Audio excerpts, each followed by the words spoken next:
effectivement, la junte française a pris à l'encontre de notre pays quelques mesures qui heurtent de manière très violente les trois principes clés définis par le chef de l'État, président de la transition, son Excellence le colonel Assimi Goïta, à savoir le respect de la souveraineté du Mali, le respect de nos choix de partenaires et de nos choix stratégiques, enfin la prise en compte des intérêts du peuple malien dans toutes les décisions.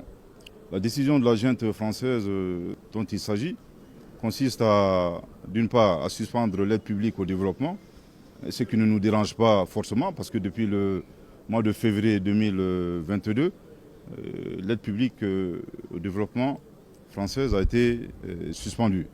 En réaction à la violation des trois principes clés du chef de l'État, un décret interdisant toutes les activités menées par les associations, ONG et fondations avec l'appui financier, matériel ou technique de la France ont été interdites. Donc l'instruction prise par le ministère de l'administration territoriale et de la décentralisation vise à exécuter pleinement et effectivement ce décret adopté par nos plus hautes autorités. Aujourd'hui, la question du suivi et du contrôle des ONG relève strictement de la sécurité nationale.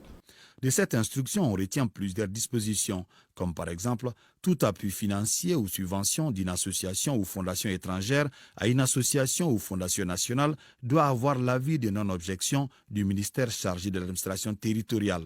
On note également que désormais, toute délivrance de certificats d'opérationnalité à une association signataire d'accord cadre avec l'État ou à une fondation est subordonnée au dépôt des rapports mensuels, du rapport annuel d'activité et du bilan financier certifié. Sur le terrain, dorénavant, toutes les activités qui seront menées par les ONG doivent, dans un premier temps, requérir l'avis du représentant de l'État. Il y a d'autres mesures, mais je crois que l'instruction elle-même est suffisamment exhaustive et elle a été partagée avec l'ensemble des parties prenantes.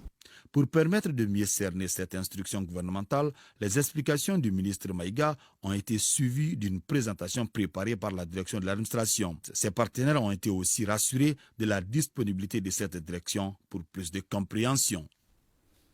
À suivre après ce journal l'intégralité du discours du ministre d'État, ministre de l'administration territoriale, lors de sa rencontre avec les responsables des associations et fondations nationales et internationales opérant au Mali. Nos diplomates renforcent leur capacité sur les procédures du programme alimentaire mondial. C'est à la faveur d'une formation, nous dit Alousseyni Touré.